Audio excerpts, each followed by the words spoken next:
زبور اعظم کے کیا معنی ہیں؟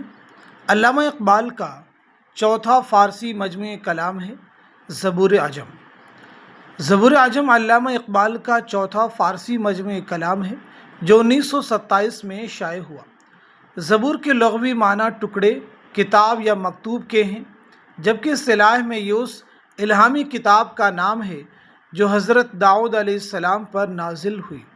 عجم سے مراد غیر عربی علاقے مثلاً بر صغیر اور ایران وغیرہ ہیں۔ عام طور پر یہ لفظ ایران کے لیے استعمال ہوتا ہے جس کی زبان فارسی ہے۔ زبور میں شروع سے آخر تک اللہ تعالیٰ کی حمد و ثنا، عظمت اور بڑائی بیان ہوئی ہے، اور علامہ اقبال کی اس کتاب کا بھی یہی رنگ ہے۔ اس میں عارفانہ اور حکیمانہ انداز میں اللہ تعالیٰ کی حمد و ثنا بیان کی گئی ہے، اور عارفانہ یا حکیمانہ کلام کو بھی مجازی معنوں میں الہامی کلام کہہ دیا جاتا ہے۔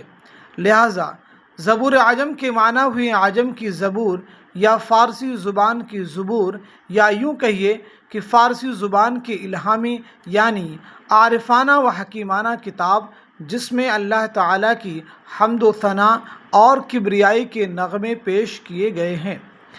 یہ علامہ اقبال کی اہم ترین کتاب ہے، جس کے بارے میں انہوں نے خود فرمایا ہے، اگر ہو ذوق تو خلوت میں پڑھ زبور اعظم، فغان نیم شبی بے نوائے راز نہیں۔